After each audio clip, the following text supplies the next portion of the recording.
90 వసంతాల ప్రజాప్రసార సౌరభం ఆకాశవాణి వైభవం ఈ శీర్షికలో ఈరోజు మనతో విశిష్ట అతిథి ఉన్నారు. ఆయన గురించి ఇంట్రడక్షన్ చెప్పే కంటే ఒక పాట వినిపిస్తాను, మీకు అర్థమైపోతుంది. శ్రీరాఘవం దశరథాత్మజమప్రమేయం సీతాపతిం రఘుకులాన్వయరత్నదీపం ఆజానుబాహుం అరవిందదళాయతాక్షం రామం నిశాచర వినాశకరం నమామి. 1990లో కల్కి, మనసు, మమత సినిమాలతో తెలుగువారికి స్వరకర్తగా పరిచయమై తెలుగు, తమిళ్, మలయాళం, కన్నడతో పాటు హిందీ సినిమాలకి కూడా స్వరకల్పన చేసి తెలుగువారి పాటకి, బాణికి ప్రపంచవ్యాప్తంగా ఫ్యాన్ బేస్ని సంపాదించిన వారిలో ఒకరు. ఆస్కార్, గోల్డెన్ గ్లోబ్ స్టేజ్లపై తెలుగువారి ఔన్నత్యాన్ని చాటిన నాటు నాటు పాట స్వరపరిచిన most loved Indian music composer Keeravani garu ఈరోజు మనతో ఉన్నారు.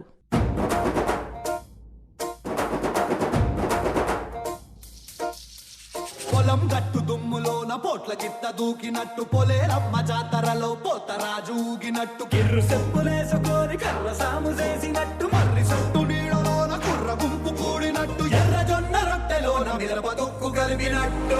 నా పాట చూడు, నా పాట చూడు, నా పాట చూడు, నాటు నాటు నాటు నాటు నాటు నాటు వీర నాటు నాటు నాటు నాటు నాటు నాటు నాటు भड़ी भड़ी भड़ी रा भड़ी साहोरे बाहुबली जय हारदिनी के पट्टाली पट्टाली संदर्तयुवर्त प्रलयरत छत्रपति मध्यन्दिन समुद्य किरण विद्युज्जुमणि खनिछत्र धीर धीर धीर मनसागले दुरा चेररार शूर सొగసందు కోతురా. కొమ్మ చెక్కితే బొమ్మరా, కొలిసి మొక్కితే అమ్మరా, ఆదికే ఇది పాదురా, కాదంటే ఏది లేదురా. సక్కని తల్లి రావులమ్మో రావులమ్మ, రాయోలే కూసున్న విందుకమ్మో ఎందుకమ్మా. కాలిపోయే పువ్వా నీకు రాగాలెందుకే, తోటమాలిని తోడు లేడులే. పొంగిన సంద్రంలా ఉవ్వెత్తున ఎగిసింది మనసును కడగాలనే ఆశ. తెలుసా మనసా ఇది ఏనాటి అనుబంధము. ఆల్ ఇండియా రేడియోతో కీరవాణి గారి అనుబంధం వారి మాటల్లోనే తెలుసుకుందామా? నమస్తే సార్. నమస్కారం అండి. ఆకాశవాణి స్టూడియోస్కి ఈ కార్యక్రమానికి మీకు స్వాగతం సార్. సంతోషం అండి. 90 వసంతాలు ఆకాశవాణి పూర్తి చేసుకున్న సందర్భంగా ఎంతో మంది ఆకాశవాణితో అనుబంధం ఉన్న వాళ్ళని ఇంటర్వ్యూ చేయాలి అనుకున్నాను సార్. అయితే ఈ కార్యక్రమాలు ప్రసారం చేయడం మొదలుపెట్టిన తర్వాత శ్రోతల్లో చాలా మంది కూడా వాళ్ళ అనుభవాలు మాకు చెప్పడం మొదలుపెట్టారు. లలిత సంగీతం వినడం, శాస్త్రీయ సంగీతం వినడం, సినిమా పాటలు వినడం, ఇవన్నీ కూడా ఆకాశవాణితోటే మొదలైంది. Our childhood cannot be separated from Akashvani అని చెప్పేసి. సో ఒక్కసారి మీ చైల్డ్హుడ్లోకి వెళ్దాం సార్. ఆకాశవాణి అంటే రేడియో, రేడియో అంటే ఆకాశవాణి. ఆకాశవాణితో నా అనుబంధం 1970 నుంచి 90 వరకు కొనసాగిందండి. 20 సంవత్సరాలు. 20 సంవత్సరాలు. 70 అంటే నాకు 9 సంవత్సరాలండి. అప్పటికి మా అమ్మమ్మ గారి దగ్గర ఒక రేడియో ఉండేది. అంటే అది ఏ బ్రాండ్ రేడియో నాకు తెలియదు. ఆ రేడియో నాకు చాలా ఇష్టం. అటువంటిది నాకు మళ్ళీ దొరకట్లేదు ఎక్కడ వెతికినా. దాంట్లో ఏంటంటే ట్యూన్ చేసేటప్పుడు మామూలు రేడియోని ట్యూనర్ అని కూడా అంటారు. ఆ ట్యూనర్లో ఆ డిస్ప్లేలో ఒక లైట్ వెలుగుతుంది. బ్యాండ్ విడ్త్ అంతా కూడా అన్నీ మీకు అందులో క్లియర్గా తెలుస్తాయి. సో అది చాలా నైట్ యూసేజ్కి కూడా మీకు చాలా ఉపయోగకరంగా ఉండేది, చాలా అట్రాక్టివ్గా ఉండేది. అటువంటి రేడియో మళ్ళీ నాకు దొరకడం కష్టంగా ఉంది ఈ రోజుల్లో. ఆ రేడియోలో నేను 1970లో కర్ణాటక రాష్ట్రంలో మా నాన్నగారిది ఉన్నప్పుడు అప్పుడు నేను పాటలు వింటూ ఉండేవాడిని, సినిమా పాటలు. ముఖ్యంగా ఆ రోజుల్లో ఎస్ రాజేశ్వరరావు గారు, మహాదేవన్ గారు అటువంటి మహానుభావులు కంపోజ్ చేసిన సినిమా పాటలు వినడం, హిందీ మధ్య మధ్యలో హిందీ పాటలు, ఆ రకంగా నా బాల్యం గడిచిందండి అక్కడ. అప్పట్లో ఏంటంటే డ్రై సెల్స్ వాడేవాళ్ళం రేడియోలో వినడానికి, పవర్తో ఆపరేట్ చేసేవాళ్ళం కాదు. సో డ్రై సెల్స్ అయిపోయే కొద్దీ కూడా వాల్యూమ్ తగ్గిపోతూ ఉండేది. సో బాధగా ఉండేది. కొత్త బ్యాటరీలు వాటిని మేము పల్లెటూళ్ళలో ముక్కలు అనేవాళ్ళం. డ్రై సెల్స్ని పల్లెటూళ్ళలో ముక్కలు అంటారు. ముక్కలు అంటే బ్యాటరీ ముక్కలని.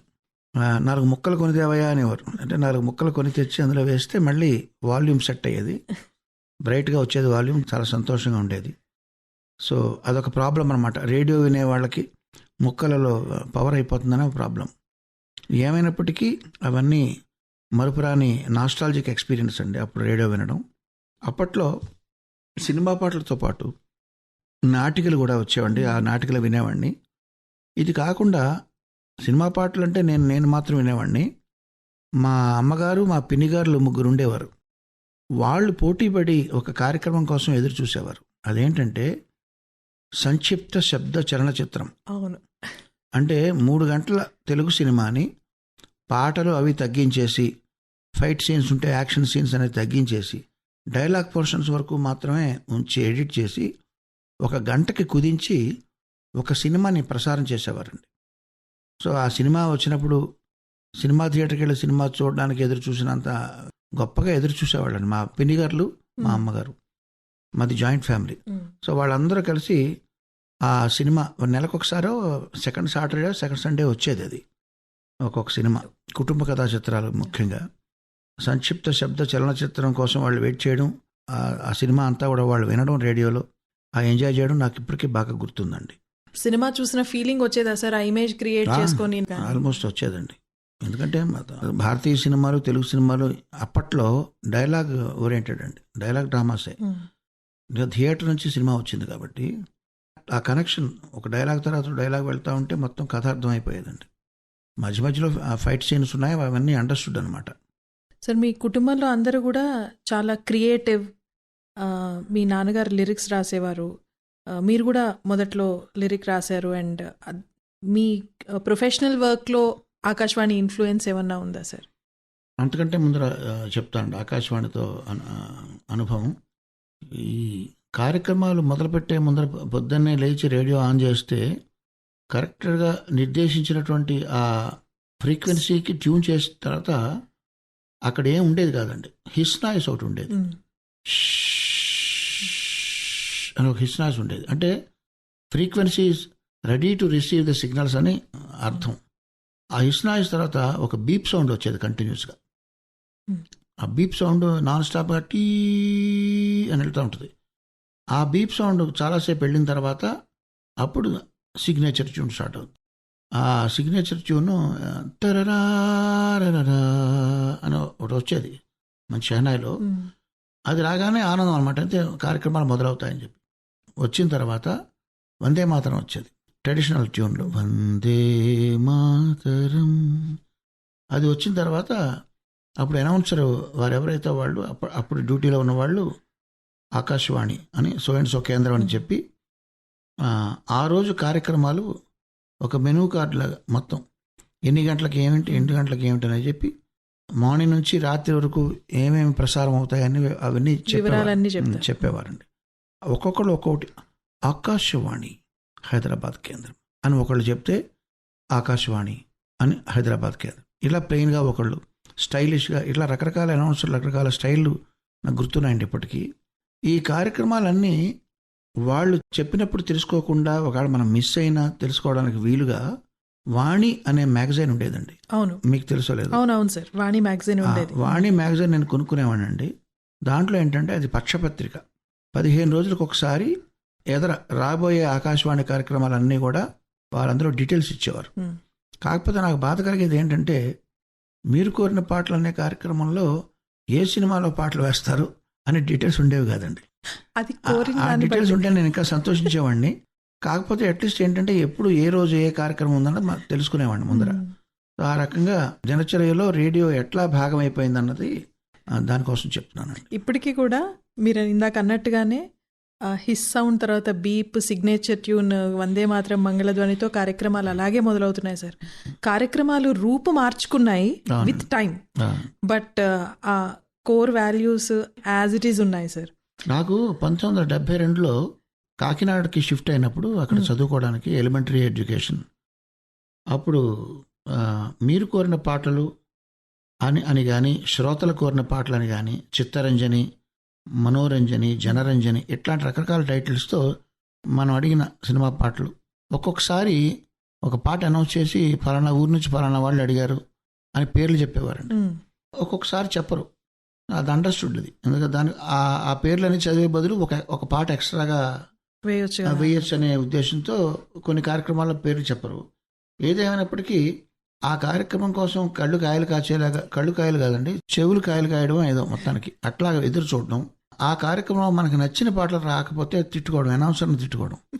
అంటే మొత్తం అంతా అనౌన్సర్ చేతిలో ఉంది అనే భావంతో అప్పటి నుంచి ఇప్పటి వరకు అది కూడా అలాగే ఉంది సార్. అంటే Akashvani is the only channel, entertainment ఛానల్స్లో కూడా, వివిధ భారతి, రెయిన్బో ఎఫ్ఎంలో కూడా ఇప్పటికీ మీరు కోరిన పాట, మీ కోరికే ఈ పాట, జనరంజని ఇవన్నీ ఉన్నాయి సార్. అయితే మేము కొన్ని రూల్స్ పెట్టుకున్నాం, చాలా తక్కువ సేపు చదువు, ఎందుకంటే 20 పేర్లు పంపిస్తారు సార్, వీధి పేరుతో పాటు అన్ని పంపిస్తారు. సో కొంచెం కన్స్ట్రిక్ట్ చేస్తాం, బట్ చదివే ప్రయత్నం తప్పకుండా చేస్తాం సార్. మీరు ఎలాగో ప్రస్తావించారు కాబట్టి మీరు ఒక పాట కోరండి సార్, మీకోసం ప్లే చేస్తాం. 1972లో నేను ఎక్కువగా విని ఇష్టపడిన పాటలు, అప్పట్లో ఎందుకో కన్నవారి కలలు అనే సినిమాలో పాటలు వచ్చేవండి రేడియోలో. అది వింటే వెంటనే రేడియో గుర్తొస్తుంది. అందులో ఒకనాటి మాట కాదు ఒకనాడు తీరిపోదు అనే పాటని ప్లే చేయవలసిందిగా నేను అభ్యర్థిస్తున్నానండి. తప్పకుండా. ఒకనాటి మాట కాదు అనే పాట కన్నవారి కలలు చిత్రం నుంచి కీరవాణి గారి కోరిక మేరకు ఆకాశవాణి హైదరాబాద్ ప్రసారం చేస్తుంది. ధన్యవాదాలండి. ఒకనాటి మాట కాదు ఒకనాడు తీరిపోదు, ఒకనాటి మాట కాదు ఒకనాడు తీరిపోదు.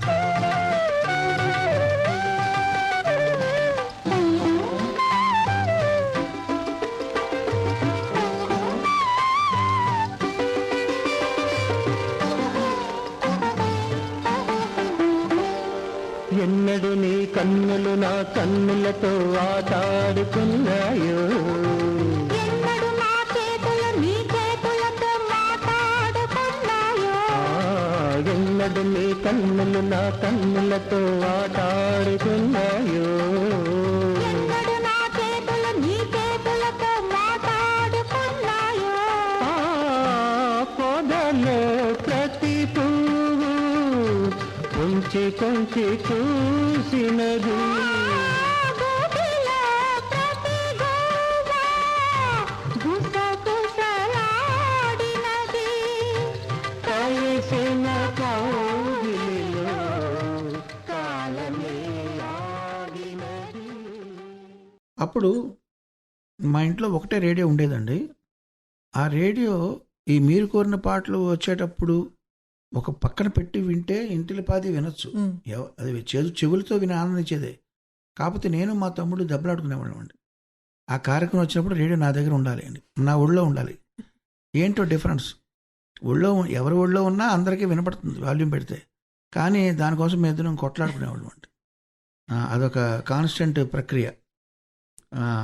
తర్వాత మేము స్కూల్కి బయలుదేరి వెళ్ళి నడిచి వెళ్తూ ఉంటే దారిలో ఇళ్లలోంచి రేడియో 7:15కి పాడి పంటలు అనే కార్యక్రమం, దాని సిగ్నేచర్ ట్యూన్ వినడం, అది వింటే మన స్కూల్ రోజులు గుర్తొస్తాయండి. ఇది కాకుండా కార్మికుల కార్యక్రమం అని ఒకటి ఉండేదండి. ఆ కార్మికుల కార్యక్రమం సిగ్నేచర్ ట్యూన్ నాకు ఎంత ఇష్టం అంటే, ఇప్పుడు దాన్ని మిస్ అవుతున్నాను నా ఫీలింగ్ వచ్చి, మా ఇంట్లో పనిచేసే కార్మికులు అంటే మా డ్రైవర్ రాజు అని ఉన్నాడండి. సో ఈ రాజుకి రింగ్ టోన్గా పెడదామని చెప్పి నేనే నా స్టూడియోలో ఆ కార్యక్రమం రింగ్ టోన్ నేను హార్మోనియం వాయించి రికార్డ్ చేసి అది రాజు రింగ్ టోన్గా నేను పెట్టానండి. మీకు వినిపిస్తాను నేను వాయించింది. వినిపించండి. ఆ రింగ్ టోన్ వస్తే నాకు రాజు ఫోన్ చేస్తున్నట్టు అర్థం అన్నమాట.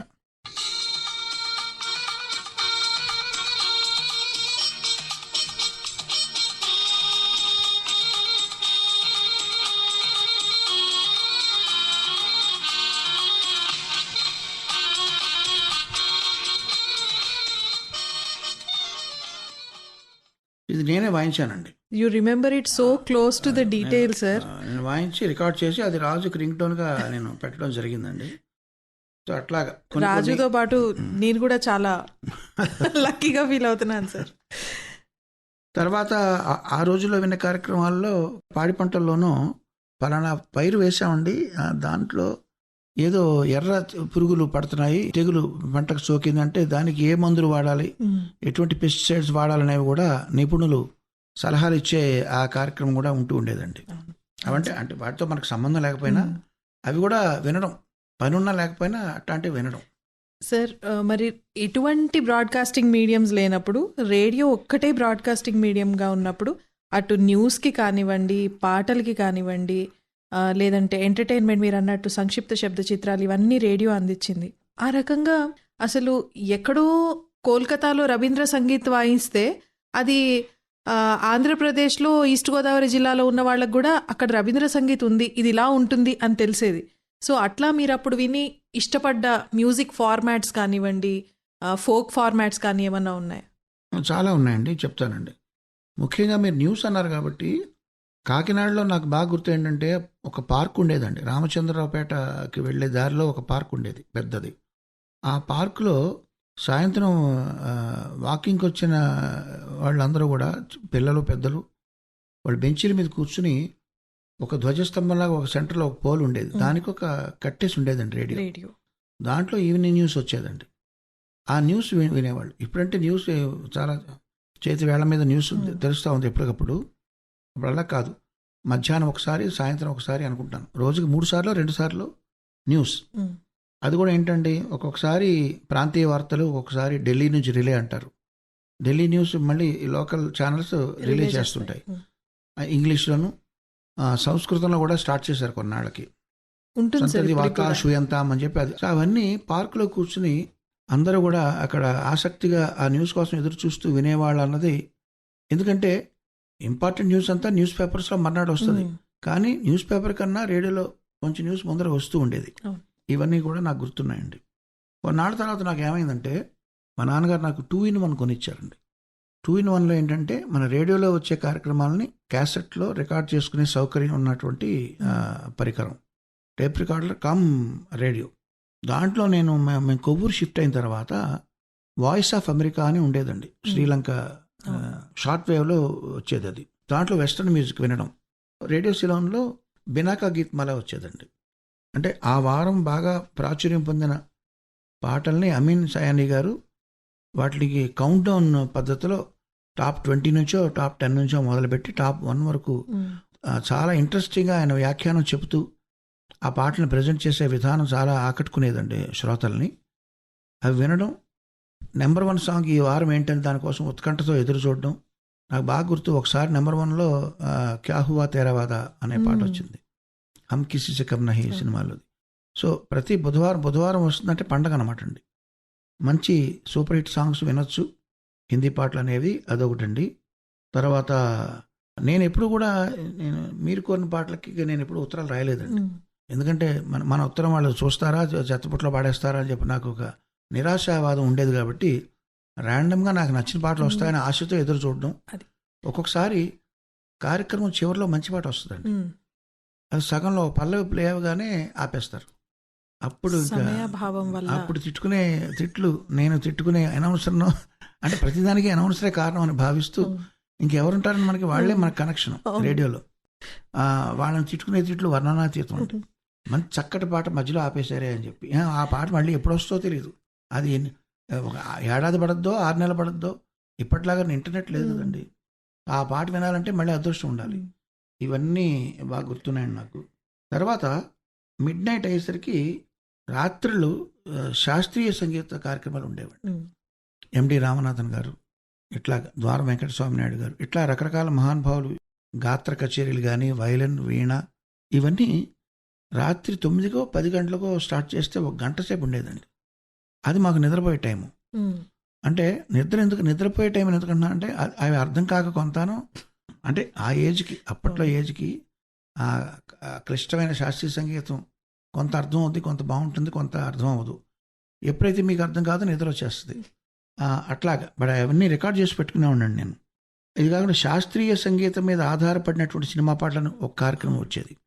అట్లాగే ఆగస్టు 15 వస్తే లేదా రిపబ్లిక్ డే వచ్చినా దేశభక్తి గీతాలు ప్రసారం చేసేవాళ్ళు.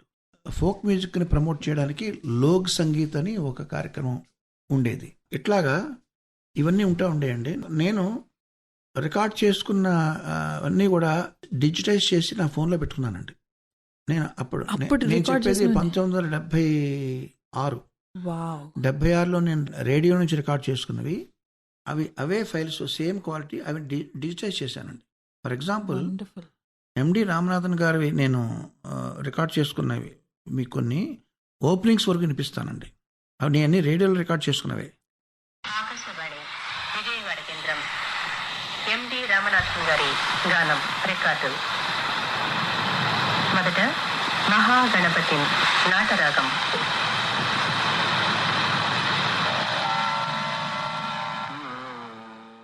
ఇది ఒకటండి.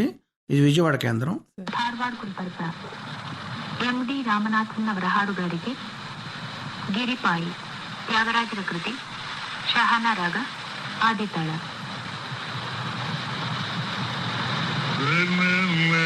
ఇది ధారవాడ గుల్బర్గా కేంద్రం నుంచి నేను కర్ణాటకలో ఉన్నప్పుడు రికార్డ్ చేస్తుందండి. ఎండి రామనాథన్ గారి గానం రికార్డు. ముందుగా పరిపాలయ పరిపాలయ రీతిగౌళ రాగం రూపకతాళం. ఇది ఒకటి. సామజ వరగమన హిందోళ రాగం. రకరకాల అనౌన్సర్లు మారుతున్నారు చూడండి. ఆకాశవాణి హైదరాబాద్ కేంద్రం సంగీత సూత్ర ఎండి రామనాథన్ గానం నీలాంబరి రాగంలో రామ రామ అనే కీర్తన. ఇట్లాగా ఇవన్నీ సేమ్ అవన్నీ ఫైల్స్ అన్నీ అప్పుడు రికార్డ్ చేసినవి. ఈ చేసిన ఫైల్స్ అన్నీ నేను డిజిటైజ్ చేసి నా ఫోన్లో పెట్టుకుని నాకు ఎప్పుడు కావాల్సి అప్పుడు వినేది వీలుగా నేను పెట్టుకున్నాను. ఆల్ ఇండియా రేడియో ఆర్కైవ్స్ ఉన్నాయి సార్ మీ దగ్గర? అంటే అన్నీ కాదండి, నాకు నచ్చినవి.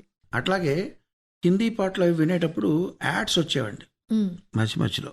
రకరకాల రాబోయే సినిమాల తాలూకు ట్రైలర్స్, తర్వాత కొన్ని వాణిజ్య ప్రకటనలు అవన్నీ ఉన్నాయండి నా దగ్గర.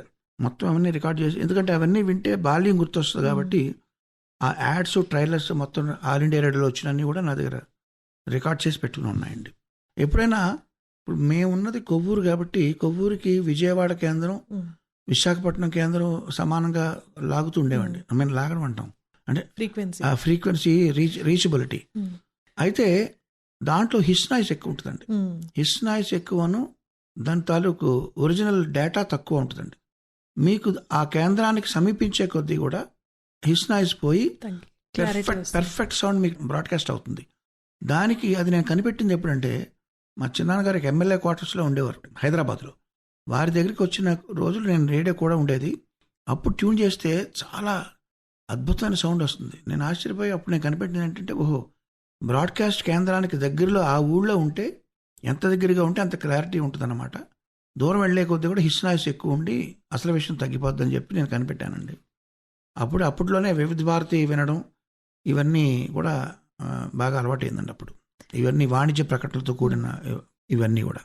సార్ మీరు కంపోజ్ చేసిన పాటల్లో సార్ ఇనీషియల్గా మీరు కంపోజ్ చేసిన పాటల్లో కూడా కొంత ఎక్స్పెరిమెంటింగ్ ఉండేది, శాస్త్రీయ సంగీతం ఉండేది. అలాగే శాస్త్రీయ సంగీతంలో రాగాలతో కూడా ఎక్స్పెరిమెంట్ చేశారు సార్, కంటిన్యూస్గా ఒకటే ఉండకుండా. అండ్ అలాగే వెస్టర్న్ ఇన్ఫ్లుయెన్స్ కూడా ఉండేది. ఇది ఎలా వచ్చింది సార్? దానికి కూడా ఒక కార్యక్రమం చెప్తానండి. సంగీత్ సరిత అని మీరు విన్నారా? Yes sir.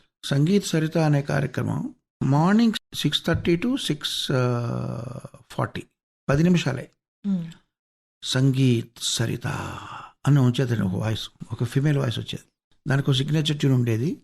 సంగీత్ సరితలో ఏం చెప్పేవారంటే, ఒక రాగం తీసుకునేవారు, దాన్ని హిందుస్థానీ సాంప్రదాయంలో ఏమంటారు, కర్ణాటక సాంప్రదాయంలో ఏమంటారు అని చెప్పి రెండింటికి ఉదాహరణగా ఒక ప్రసిద్ధులు పాడిన ఒక కీర్తనం అట్లాంటివి ఒక జావళీలు కానీ ప్లే చేయడం. ఆ తర్వాత దాని ఆరోహణ అవరోహణ చెప్పడం. చెప్పిన తర్వాత ఈ రాగాన్ని బేస్ చేసుకుని సినిమా పాటలు ఏమైనా ఉన్నాయా అని ఆ పాటను ప్లే చేయడం. ఇవన్నీ కలిపి 10 నిమిషాల్లో ఆ కార్యక్రమం ఉండేది. మోస్ట్ ఎంటర్టైనింగ్, మోస్ట్ ఎడ్యుకేటివ్గా ఉండేదండి సంగీత్ సరిత. ఇప్పుడు వస్తుందో లేదో నాకు తెలియదు. చాలా చక్కటి కార్యక్రమం అండి సంగీత్ సరిత అనేది. సో అది వినడం ద్వారా కూడా శాస్త్రీయ సంగీతం మీకు కాంప్రహెన్సివ్గా నేర్చుకునే అవకాశం రేడియో కల్పించిందని నా ఉద్దేశం అండి. అంటే డెఫినెట్గా ఒక అకాడమిక్ థియరీ ఆఫ్ శాస్త్రీయ సంగీతం కామన్ మ్యాన్కి అందించిందనే చెప్పొచ్చు సార్ సంగీత సరిత అవును. ద్వారా. మీకు ఇన్పుట్ గతమంతా శృతం నాది ప్రస్తుతానికి అది పునాది అన్నారు వేటూరు గారు. అని మనం విన్నదే మనకి పెట్టుబడి. సో నేను విన్న వాటిల్లో ఈ వాయిస్ ఆఫ్ అమెరికా అనే స్టేషన్ ద్వారా నేను విన్న ఇంగ్లీష్ పాటలు చాలా ఉన్నాయండి చిన్నప్పటి నుంచి. అలా కాకుండా రేడియో సిలోన్ ద్వారా విన్న హిందీ పాటలు, ఆకాశవాణి కార్యక్రమాల ద్వారా విన్న తెలుగు పాటలు, ఇవి కాకుండా వెంజిమూరి అనసూయ గారు వారు చాలా పరిశోధనలు చేశారని వాళ్ళు మన ఇండియన్ ఫోక్ మ్యూజిక్ మీద. వారి పాటలు వస్తూ ఉండేవండి, ఫోక్ సాంగ్స్. అప్పట్లో నేను 1979లో రాగాల యుద్ధం అని చెప్పి ఒక నాటిక రాశానండి. నేను రాశానండి. అప్పుడు నాకు 18 ఏళ్ళు అండి. రాస్తే దాన్ని ఆకాశవాణిలో ప్రసారం చేయించాలని చెప్పి మాకు తెలిసిన వాళ్ళ ద్వారా అప్రోచ్ అయితే చిత్తరంజన్ గారిని కలవండి అని చెప్పారండి. ఆయన కూడా విని మెచ్చుకున్నారు. ఎందుకో అది ప్రయత్నం ముందుకెళ్ళలేదు. బట్ అప్పుడు నేను ఫస్ట్ టైం ఇక్కడికి హైదరాబాద్ ఆల్ ఇండియా రేడియో స్టేషన్కి నేను 1979లో వచ్చి చూడడం జరిగిందండి. అప్పుడు ఆ బూత్స్ అన్నీ కూడా చూపించారు. చిత్తరంజన్ గారే దగ్గరుండి చూపించారు అన్నీ. అదొక మరపురాని ఎక్స్పీరియన్స్ అండి. అదే రోజుల్లో నేను అక్కడ కర్ణాటకలో మా పొలాల్లో నేను పనిచేసుకుంటున్న రోజుల్లో ఏదొస్తే అది రికార్డ్ చేస్తూ ఉన్నాను రేడియోలో. ఏదొచ్చిన పాటలే కాదు, ఆ కోవలోకే చెందిందే అప్పుడు చీఫ్ మినిస్టర్గా ఉన్న మర్రి చెన్నారెడ్డి గారి ప్రసంగాన్ని రికార్డ్ చేశానండి నేను రేడియోలో వస్తుంటే. ఇదిగోండి. సోదరులు కానీ దళిత సోదరులు కానీ వారికి ఎంత ఉందో మీకు నేను వేరుగా చెప్పవలసిన అవసరం లేదు. కానీ సంఖ్య పెరిగిపోతూ ఉంటే వారందరి తగిన సదుపాయాలు వీరు కల్పించలేకుండా పోతున్నారు. వీరి ఆదాయం పెరుగుతూ ఉన్నా కావలసిన ఇంతమంది పెద్ద సంఖ్యలో ఉన్న పిల్లలకు చదువులు చదివించడం సాధ్యం కాదు. చదువులు చదివించడమే కాదు, ఆరోగ్యంగా ఉండడానికి, బట్టలు బాగా చదువుకోవడానికి, ఆరోగ్యంగా తినడానికి ఏమీ సాధ్యం లేకుండా పోతే ఏ విధంగా మన మొత్తం సమాజం దెబ్బతింటుందో నేను వేరుగా చెప్పవలసిన అవసరం లేదు. అప్పుడు చీఫ్ మినిస్టర్గా ఉన్న మర్రి చెన్నారెడ్డి గారి ప్రసంగం 1978లో నేను రికార్డ్ చేశానండి మా పొలంలో కూర్చుని అక్కడ. అదే విధంగా ర్యాండమ్గా రికార్డ్ చేస్తున్నప్పుడు నేను మంచం మీద పడుకుని నిద్రపోతూ, చెరువు గట్టు మీద నిద్రపోతూ ఒక అద్భుతమైన గీతం విన్నానండి నేను, ఒక గజల్. ఎకేన ఎక్ షమ్మ అంధేరే మే జలాయే రఖియే. అద్భుతమైన వాయిస్ రికార్డ్ చేసుకున్నాను. కానీ అది ఎవరు పాడారో తెలీదు. దాని క్రెడిట్స్ ఏమీ లేవు, ఎందుకంటే మధ్యలో వచ్చింది, మధ్యలో నేను రికార్డు నేను చేశాను కాబట్టి. ఒక 2 సంవత్సరాలు చాలా కష్టపడ్డాక, ఇప్పట్లో అంటే మీకు అది షజమ్ అని కానీ గూగుల్ సెర్చ్ కానీ ఉన్నాయండి. ఒక పాట ప్లే చేస్తే అది ఎక్కడిదో తెలిసిపోతుంది. అప్పుడు ఎవరిని అడగాలో తెలియదు. అప్పుడు ఎవరో ఒక రాయచూరులో ఒక విద్వాంసులు నేను పాడి వినిపిస్తే అది చిత్రా సింగ్ గారి గజల్ అని చెప్పారండి. జగజీత్ సింగ్ గారి భార్య, ఆవిడ పాడిన గజల్ అని చెప్పి అప్పుడు చెప్పారు. సో ఏదన్నా ఒక ఇన్ఫర్మేషన్ కావాలన్నా, దాని తాలూకు అడ్రస్ తెలుసుకోవాలన్నా చాలా కష్టపడాల్సి వచ్చిన రోజులండి అవి. ఇప్పుడు అంత కమ్యూనికేషన్స్ కానీ ఇన్ఫర్మేషన్ కానీ ఇప్పుడు అంత ఈజీ కానే కాదు ఆ రోజుల్లో. బట్ కొంతమంది క్రికెట్ కామెంటరీ వింటూ చెవి కంటిన్యూషన్ వాళ్ళండి రేడియో. నాకు క్రికెట్ అంటే ఇష్టం లేదండి, ఇంట్రెస్ట్ లేదు. నాకు క్రికెట్ అర్థం కాదు, ఇంట్రెస్ట్ లేదు కాబట్టి దాని జోలికి వెళ్ళేవాడిని కాదు. కానీ చాలామంది వీధుల్లో అక్కడెక్కడ రేడియోకి అంటుకుపోయి ఉండేదండి వాళ్ళు. మధ్య మధ్యలో ఆ స్కోర్ విని వాళ్ళు కేకలు పెట్టడం, ఇవన్నీ నాకు బాగా గుర్తున్నాయండి. రేడియో ప్రోగ్రామ్స్ రికార్డ్ చేయడం ఒక ఎత్తు అయితే సార్, టెక్నాలజీ ఇంత మారింది. క్యాసెట్ల నుంచి సీడీల నుంచి ఇప్పుడు డైరెక్ట్గా మనం సాఫ్ట్ కాపీ లాగా స్టోర్ చేసుకుంటున్నాం. ఇవన్నీ దాటుకొని వచ్చి మీరు ఫోన్లో సేవ్ చేసుకోవడం really it is great sir. ఎందుకంటే నాకు ఇష్టం కాబట్టి అండి. ముఖ్యంగా రేడియోని నేను బాగా ఎక్కువగా నాకు అలవాటు పడింది. ఒక్కొక్కసారి జ్వరం వచ్చేదండి. జ్వరం వస్తే స్కూల్ మానేసి ఇంట్లో కూర్చొని పడుకుని ఉండడమే, ఏమీ చేసేది ఏం పని లేదు. అటువంటిప్పుడు రాత్రి నిద్రపోయేటప్పుడు బెడ్ టైం ఎక్స్పీరియన్స్ ఏంటంటే రేడియోని పక్కన పెట్టుకుని పడుకోవడం ఆన్ చేసి. అప్పుడు బావగారు ఏం బాగున్నారా అని చెప్పి ఒక కార్యక్రమం వచ్చేదండి. అంటే ఇద్దరు బావగారు వరుస కలుపుకుని ఒక అరుగు మీద పల్లెటూరులో కలిసి లోకల్ గాసిప్ అనమాట.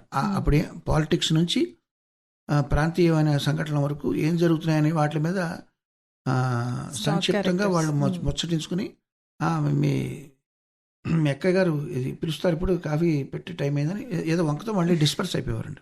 చాలా చక్కగా ఉండేదండి ఆ ప్రోగ్రాము. అట్టాడి ప్రోగ్రాములు ఇప్పుడు వస్తే బాగుండని చూస్తున్నాను. అది కాకుండా వాతావరణ సూచనలు, ఈ చెదురుమదురుగా జల్లులు పడతాయి అని చెప్పడం. ఇవి కాకుండా ప్రతి వారానికో 4 రోజులకు ఒకసారి ధరలు చెప్పేవారు. మార్కెట్ ఉల్లిపాయలు ఇక్కడ కేజీ 14 రూపాయలు, గుంటూరులో 16 రూపాయలు, ఆముదాల వలసలో 12 రూపాయలు. ఈ ఆముదాల వలస ఎందుకు వస్తుంది? అది ఏంటది?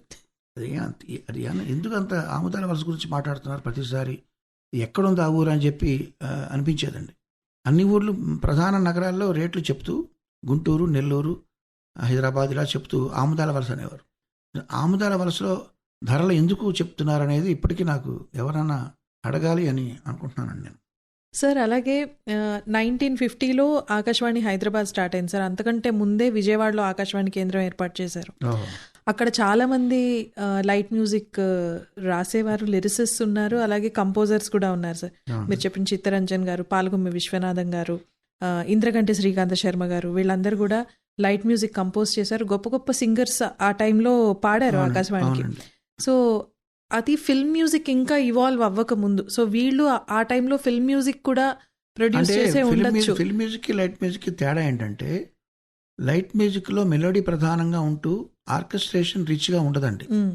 ఒక తబలా, 2 వయలిన్లు, ఒక ఫ్లూటు అలా ఉంటుంటాయి.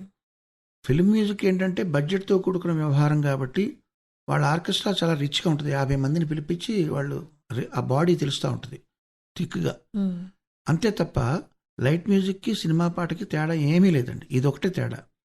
నాకు బాగా ఇష్టమైన లలిత సంగీతంలో నాకు ఇష్టమైన పాట బోయ్ భీమన్ గారు రాసిన ఎత్తబోయి కేల ఈ బేల సుమబాల అనేది రేడియోలో విని మా చిన్నాన్నగారు పాడుతూ ఉండేవారు.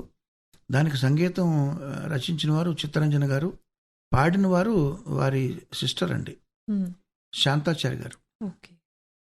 శాంతాచార్య గారు పాడారు. చాలా అద్భుతమైన పాట ఉంటుంది. బోయ భీమన్న గారు పాటలు రాశారు సార్, నాటికలు, అవునండి, సంగీత నాటికలు ఎన్నో ఆకాశవాణికి కాంట్రిబ్యూట్ చేశారు సార్. ఈ మధ్యనే వారి మిస్సెస్ హైమవతి భీమన్న గారితో మాట్లాడినప్పుడు అసలు ఎన్నో విషయాలు గుర్తు చేశారు. ఆ గ్లోరియస్ పీరియడ్ మేము చూడలేదే అనిపించింది మాకు. అంటే ఒక chronology of the society, anthropological chronology draw చేసుకోవచ్చు సార్. We can connect all the dots ఇవన్నీ తీసుకుంటే. సార్ మిమ్మల్ని బాగా ఇన్ఫ్లుయెన్స్ చేసిన మ్యూజిక్ ఫార్మాట్స్ గురించి చెప్పండి సార్. మీరు సూఫీ బాగా వింటారని విన్నా, నుస్రత్ ఫతే అలీ ఖాన్. పర్టికులర్ ఫార్మాట్ అని ఏం లేదండి. నేను అన్ని రకాల సంగీతం వింటాను, ఇప్పటికీ వింటుంటానండి. కర్ణాటకలో ఉన్నప్పుడైతే ఎక్కువగా ఆకాశవాణి కడప కేంద్రం ప్రైమరీ కొంచెం దగ్గరగా ఉండేదండి. అది తెలుగు పాటలు వినాల్సి వస్తే కడప కేంద్రం మీద డిపెండ్ అవ్వడం. ఎక్కువగా కన్నడ పాటలు ధార్వాడ్, గుల్బర్గా స్టేషన్స్ నుంచి వచ్చే కన్నడ పాటలన్నీ అప్పుడు చాలామంది మహానుభావులు, రాజన్ నాగేంద్ర గారు, సత్యం గారు, జీకే వెంకటేష్ గారు, తర్వాత ఉపేంద్ర కుమార్ గారు, విజయ కృష్ణమూర్తి గారు, ఇట్లాంటి వాళ్ళు కంపోజ్ చేసిన పాటలన్నీ కూడా వినడం, రేడియోలో వినడం, ఎక్కించుకోవడం ఇదే పని అండి. ఎలా లేస్తే రేడియో అన్నది అది ఆహారం ఎలాగో, బ్రేక్ఫాస్ట్, లంచ్, డిన్నర్ ఎలాగో రేడియో అలాగండి. నాకు అనిపిస్తుంటుంది సార్, అమ్మ ఆవకాయ ఆకాశవాణి అస్సలు బోర్ కొట్టదు. వాటిలో కోర్ వాల్యూస్ అలాగే నిలిచి ఉంటాయి. సో మనం అది పాటలకి అన్వయించుకుంటే సార్, పాటల్లో అసలు రెవల్యూషనరీ చేంజెస్ వచ్చేసినాయి సార్. ఫిల్మ్ సంగీతంలో కానివ్వండి, లైట్ మ్యూజిక్, ఎందులో అయినా కానీ చాలా చేంజెస్ వచ్చినాయి. టెక్నాలజీని వాడుతున్నాం. అయినప్పటికీ కూడా లిరికల్ వాల్యూ ఉన్న పాటలు, మృదువుగా ఉండే పాటలు ఎప్పటికీ శ్రోతల్ని ఆకట్టుకుంటూనే ఉంటాయి sir. So according to you పాటల్లో అసలు ఆ కోర్ వాల్యూస్ ఏంటంటారు sir, which will always remain for ever? అంటే అది రేడియోకి సంబంధం లేని ప్రశ్న అని మీరు అడిగింది. డెఫినెట్లీ పాటల్లో కోర్ వాల్యూ నేను చెప్పాను కదండి, మెలోడీ అన్నది ప్రధానమైన, అది ఉన్నంత వరకు ఆ కోర్ వాల్యూ ఉన్నట్టే. దానికి హంగులు మీరు ఎన్ని అద్దినా ఆ హంగులుగానే ఉంటాయి తప్ప కోర్ వాల్యూని అవి క్రియేట్ చేయలేవు, అవి మార్చలేవు అనేది నా ఒపీనియన్ అండి. సార్ మీరు కంపోజ్ చేసిన సినిమాలకి మీరు కొన్ని పాటలు కూడా రాశారు.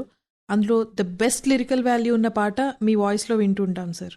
మీరు పాడిన పాటల్లో అంటే మీ వాయిస్లో వస్తే అది ఒక తత్వంలానే వినపడుతుంది మాకు. అలాగే వేదం లాంటి సినిమాల్లో చిన్న చిన్న బిట్స్ కూడా వేశారు, ఫిలసాఫికల్గా ఉండే తత్వాలు. సో ఒకప్పుడు ఫిల్మ్ మ్యూజిక్లో అవి ఉండేవి సార్, పోయిట్రీ లాగా పద్యాలు, దాంట్లో ఫిలాసఫీ చెప్పడం. సో ఆ పరంపర మీరు కొనసాగిస్తున్నారు అనిపిస్తుంది సార్. Is that true? ఏదో తెలిసినంత వరకు ఏదో చేస్తున్నాం. వీటిలో మీకు బాగా నచ్చింది ఏంటి సార్? అలానేం లేదండి. నాకు నేను చేసిన వర్క్ని గురించి నేను ఎక్కువ దాన్ని కాన్సన్ట్రేట్ చేయనండి. నేను అన్నీ నాకు నచ్చినవన్నీ ఒక చోట పెట్టుకుంటాను నేను. అందులో నేను చేసిన ఉండొచ్చు, వేరే వాళ్ళు చేసిన ఉండొచ్చు. నాకు నచ్చినవన్నీ ఒక చోట ఉండాలి అనే ఇదండి. ఇప్పుడు వింటుంటారా సార్ రేడియో? ఇప్పుడు రేడియో వినడం ఎప్పుడు మానేశానంటే 1990లో నేను సంగీత దర్శకుడిగా బిజీ అయినప్పుడు ఇళయరాజా గారి పాటలు అన్నీ కూడా టీ కొట్టుల్లో రేడియోలో మారుమోగుతున్నాయి. నా పాటలు కూడా వినబడాలన్న ఆకాంక్షతో నేను పని మొదలు పెడితే దురదృష్టవశాత్తు అప్పటికి రేడియో ప్రాబల్యం తగ్గిపోయి వాక్మ్యాన్లు, క్యాసెట్ రికార్డులు వచ్చేసినాయండి బాగా. వచ్చేసి టీ కొట్లు కల్చర్ అనేది తగ్గుముఖం పట్టింది. సో అప్పటి నుంచి రేడియో వినడం అనేది లేదు, అందుకే బిజీగా అయిపోవడం వల్ల కూడా. ఇప్పుడు ఏంటంటే 2026 ఇవాళ రోజున మాట్లాడుకునేది ఏంటంటే మనకు కావలసిన సంగీతం వినే విధంగా యూట్యూబ్ అనండి, లేదా ఐట్యూన్స్ అనండి, రకరకాల ప్లాట్ఫామ్స్ వచ్చేసినాయి. ఎప్పుడు ఏ పాట వినాలనుకున్నా టైప్ చేస్తే చాలు వెంటనే వినొచ్చు. దీనికంటే కూడా మన వినే దాంట్లో మన కంట్రోల్ లేదు. ర్యాండమ్గా ఏదొస్తే వినాల్సిందే అన్నదే నాకు ఇష్టం అండి. అంటే మనకు సంబంధం లేకుండా ఏదొస్తే దాన్ని ఆస్వాదించడం ప్రకృతి మనకి ఇచ్చింది. మీకు చూడండి, సర్ప్రైజ్ ఎలిమెంట్ ఉంటుంది అందులో. దానికి నేను రేడియో వాడతానండి. అదేంటంటే నేను రేడియో వినేది బెడ్ టైం.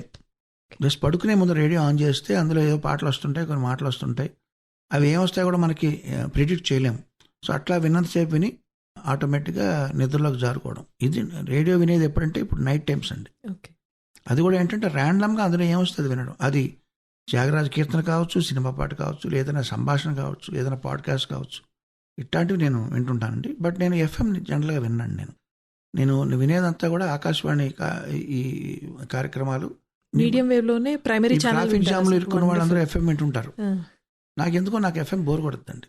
బట్ మీడియం వేవ్లో నాకు ఎక్కడ ర్యాండమ్గా ఏ స్టేషన్ ట్యూన్ చేసినా నేను ఎంజాయ్ చేస్తానండి. ఇది కాకుండా రేడియో గార్డెన్ అనే ఒక అప్లికేషన్ ఉందండి, మొబైల్ ఫోన్లో ఉంది, ట్యాబ్లెట్స్లో ఉంటుంది. అదేంటంటే ప్రపంచవ్యాప్తంగా ఉన్న వేలాది రేడియో స్టేషన్లు అన్నింటిలోనూ మీరు ట్యూన్ చేయొచ్చు. ఒక వరల్డ్ మ్యాప్ ఉంటుంది. ఆ మ్యాప్లో మీరు ఎక్కడ ఫోకస్ చేస్తే అక్కడ రేడియో మీకు అది కూడా నాకు ఇష్టమండి. అది ఇప్పుడు నేను ఒక 4-in-1 పెట్టుకున్నాను నా దగ్గర. దాంట్లో రేడియో, బ్లూటూత్ స్పీకర్, పెన్ డ్రైవ్తో ప్లే చేసే విధానం అండ్ క్యాసెట్, ఇవన్నీ కలిపి ఒక డివైస్లో నేను కొనుక్కుని పెట్టుకున్నానండి.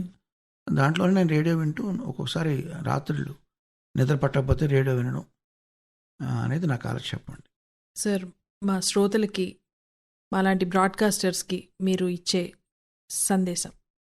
నేను సందేశం ఇచ్చే టైప్ కాదండి నేను. ఎందుకంటే నువ్వు చెప్తే ఎందుకు వినాలి అనే పద్ధతి ఉంటుందేమో అని నాకు అనుమానం అండి. నేను జనాలకి సలహాలు కానీ, సందేశాలు కానీ, మెసేజ్లు ఇట్లాంటివి నేను ఇవ్వనండి నేను జనరల్గా. సో మీ కార్యక్రమాల్లో ఎంటర్టైన్మెంట్ అనే వాల్యూ, ఎడ్యుకేటివ్ ప్రోగ్రామ్స్లో కూడా ఎంటర్టైన్మెంట్ కలపడం అనేది మీరు చేసినంత వరకు ఆ కార్యక్రమం సక్సెస్ అవుతున్న భావం అండి.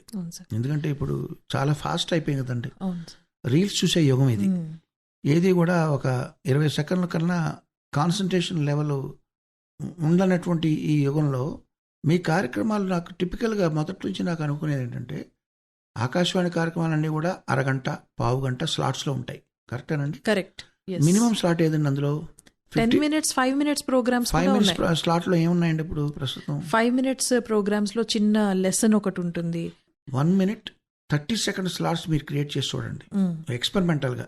ఓకే, ఆకాశవాణి 30 సెకండ్ల కార్యక్రమం అని ఏదైనా పెట్టి దాంట్లో మీరు ఏం చెప్తారో, అది కామెడీ కావచ్చు, ఎడ్యుకేషన్ కావచ్చు, లేదా న్యూస్ కావచ్చు, హెడ్లైన్స్ కావచ్చు, అట్లా ఏమైనా మీరు ఒక ఎక్స్పెరిమెంట్ చేసి చూస్తే అది ఎలా ఉంటుందో చూడండి. తప్పకుండా సార్. హెల్త్ టిప్స్ చేసినప్పుడు లెస్ దాన్ 1 minute లో డెఫినెట్ అది శ్రోతల్లో కాన్సన్ట్రేషన్ స్పాన్ తగ్గిపోయింది కాబట్టి. కానీ అది డీజనరేటివ్ గా ఉంది సార్ ఆ ట్రెండ్. ఫోకస్ చేయలేకపోతున్నారు పిల్లలు ఎక్కువసేపు. సో డీజనరేటివ్ ఉన్నప్పటికీ కూడా మీరు గో విత్ ద ఫ్లో అనేది, అనొచ్చు, సూత్రాన్ని అనుసరించి మీరు చేశారనుకోండి, మళ్ళీ ట్రెండ్ మారచ్చు. కరెక్ట్. ఎందుకంటే ఏదైనా సరే ఒకే ట్రెండ్ కలకాలం ఉంటుందని నేను అనుకోనండి. ఒక ట్రెండ్ తర్వాత మళ్ళీ పాత ట్రెండ్ మళ్ళీ రిపీట్ అవ్వచ్చు, మళ్ళీ కొత్త పంతలు తొక్కుతూ ఉండొచ్చు. మార్పు అనేది కాలానికి సహజం కాబట్టి, కాలధర్మం. సో ఆ మార్పులో భాగంగానే మీరు కూడా ఎక్స్పెరిమెంట్లు చేయాలని నా ఆకాంక్ష. తప్పకుండా ఆ ప్రయత్నం చేస్తాం సార్. మీరు బాగా పాడుకుంటారు అని విన్నాను సార్. నేను విన్న రేడియోలో మాత్రమే ప్రసారమైనటువంటి లలిత సంగీతం, చిత్తరంజని గారు స్వరపరిచిన ఆ పాట నేను ఇప్పుడు పాట వినిపిస్తాను శ్రోతల కోసం. ఏ గాలి వడి రాలి ఏ ధూళి దోగినదు, ఏ కబరి ముడి సడలి ఏ దారి జారినదు, ఎత్తవోయి కేల ఈ బేల సుమబాల, ఎత్తవోయి కేల ఈ బేల సుమబాల. ఇది పాట అండి. Thank you sir, thank you so much sir. మీ సమయం చాలా అమూల్యమైనది మా కోసం కేటాయించారు. మా శ్రోతలు చాలా హ్యాపీగా ఫీల్ అవుతారు సార్. ఒక రోజులో ప్రతి అరగంటకి కీరవాణి గారి పాట ఒకటి వెళ్తుంది. 3 ఛానళ్లు ఉన్నాయి సార్. ప్రైమరీ ఛానల్తో పాటు రెయిన్బో FM, వివిధ భారతి. ప్రతి అరగంటకి కీరవాణి గారి పాట ఒకటి వెళ్తుంది. ఖచ్చితంగా 2-3 గంటల్లో ఒకసారి మీ వాయిస్లో ఒక పాట వెళ్తుంది. ఈ రోజు శ్రోతలతో పాటు మేము కూడా చాలా చాలా హ్యాపీగా ఫీల్ అవుతున్నాం sir. Thank you so much for your time. సంతోషం అండి, ధన్యవాదాలు. Thank you sir. నమస్కారం. హరి ఓం హరి ఓం హరి ఓం హరి ఓం హరి ఓం హరి ఓం హరి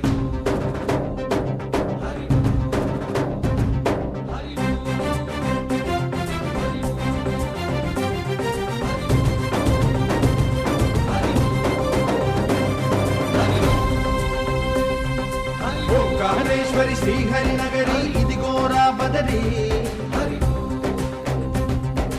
వైకుంఠేశ్వరి సిరికి నగరి అదిగో మహిమగిరి. ఈ కొండపై మా గండగా ఆ విష్ణు పాదమే వెలసింది, వేదాలనే విభజించిన శ్రీ వ్యాసపీఠమై విరిసింది. అలకనంద జల సంగీతం శ్రీహరి నామం, ఉష్ణకుండ జలధారలలో హరిభక్తుల స్నానం, జ్ఞానం మోక్షం మొసగే వైకుంఠం. హరి హరి ఓంకారేశ్వరి శ్రీహరి నగరి ఇదిగో రాబడది, హరి వైకుంఠేశ్వరి సిరికి నగరి అదిగో మహిమగిరి.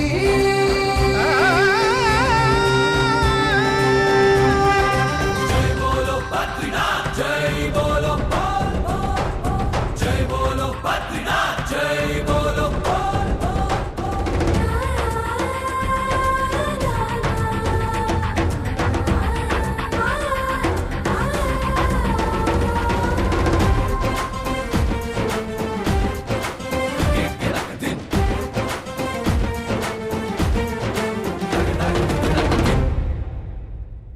హరిపాదం అడుగున గంగా కలిపాపం తను కడగంగా, హరిపాదం అడుగున గంగా కలిపాపం తను కడగంగా.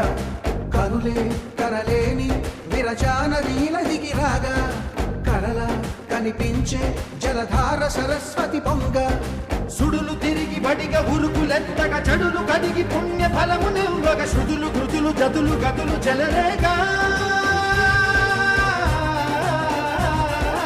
ఓంకారేశ్వరి శ్రీహరి నగరి ఇదిగో రాబదరి, వైకుంఠేశ్వరి సిరికి నగరి అదిగో మహిమగిరి.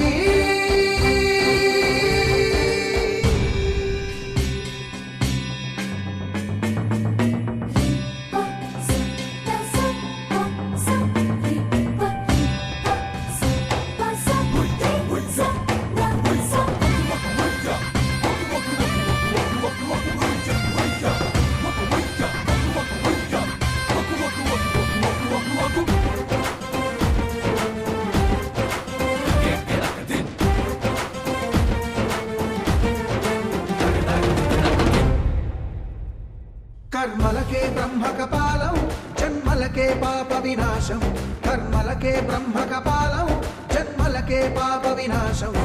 వ్యాసం ఇతిహాసం ఆ వ్యాసుడు ప్రవచించంగా, ఖండం గణపతిదై కురు చరితము విరచించంగా.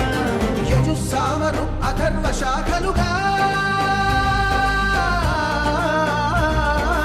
ఓంకారేశ్వరి శ్రీహరి నగరి ఇదిగో రాబదరి, వైకుంఠేశ్వరి సిరికి నగరి అదిగో మహిమగిరి. ఈ కొండపై మా గండగా ఆ విష్ణు పాదమే వెలసింది, వేదాలనే విభజించిన శ్రీ వ్యాసపీఠమై విరిసింది. అరకనంద జలదండ